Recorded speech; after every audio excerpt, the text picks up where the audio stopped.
What's going on? Welcome back to the channel and the third and final installment of the cheap $20 PS2 monitor. Made out of an old DVD player. In the last episode we glued the two halves together with my expert hot gluing skills, and now we've got to tackle making the bracket that's going to bolt these two pieces together.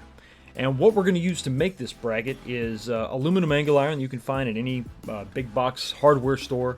This is going to be 1/8 inch thick, which is really important. 1.5 inches is a little wider than what we need, but it's giving us plenty of room to modify and to create the shape that we want. So let's start by measuring the width of the PS2, 8.5 inches. Transfer that over to the angle iron itself.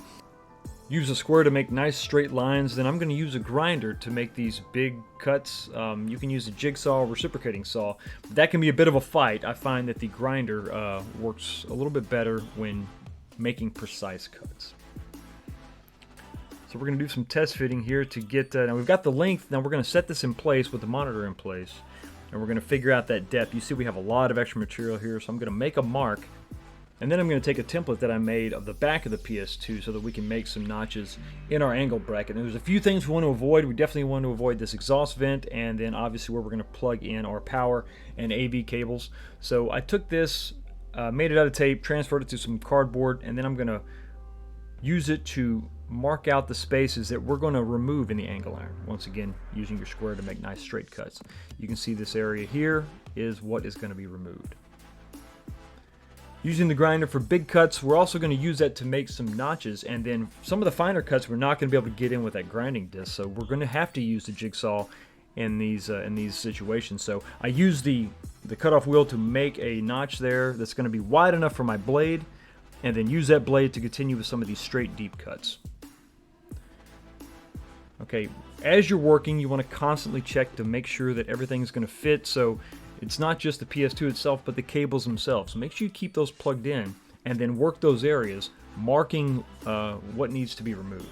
And that's what I'm doing there. And we're going to do this final shaping with just some flat files and round files to kind of get this to clearance those cables and also smooth that out. Now once you're happy with your fitment, it's time to drill the holes to actually mount it to the PS2.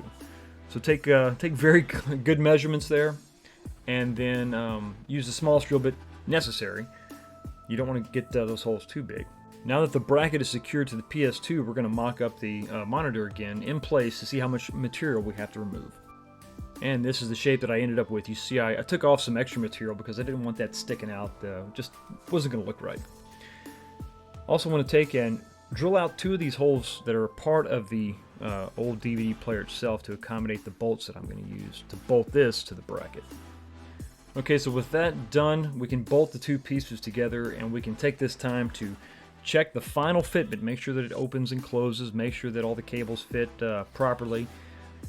So I'm pretty happy with this. So I think the next step is going to be to go ahead and take it all apart one more time, clean it up, and give it a nice coat of gloss black paint.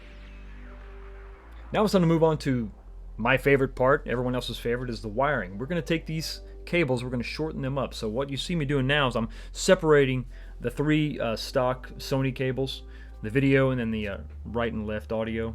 We're going to separate these. We've got to strip them and shorten them and then connect them to these adapters that we're going to have to plug into the DVD monitor.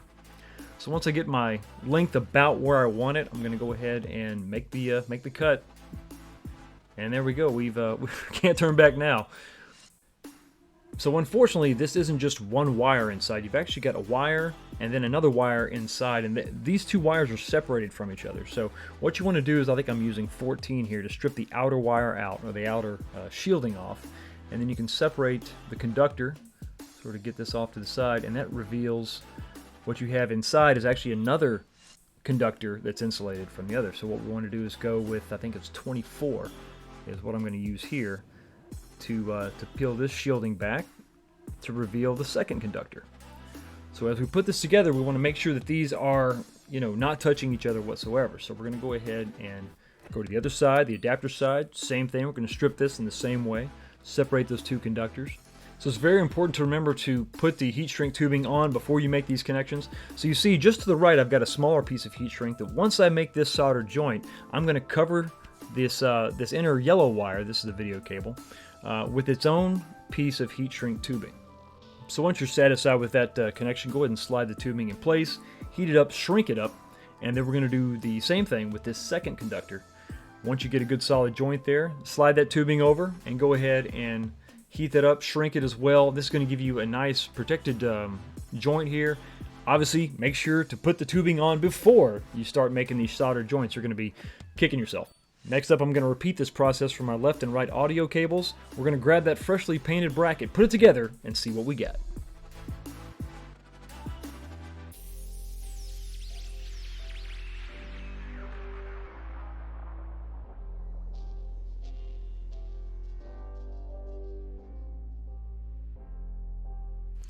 It's amazing what a fresh coat of black paint will do to a raw piece of aluminum. This thing, well, it looks great. I also painted the base or the foot there of the DVD player, so that just kind of blends in.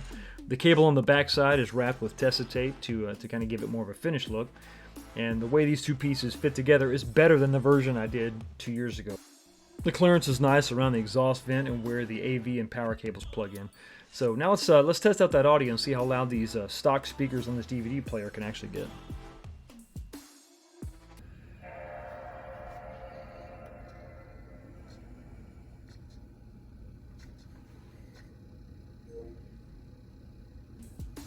Now the speakers do a pretty good job, but remember you still have 2 headphone jacks on the side if you want to use a set of headphones. Now the battery is still inside the monitor, so what you can do is when you're done playing, go ahead and unplug your PS2 and then use that same cable to plug into the monitor, and that's going to charge that battery, giving you hours of playtime.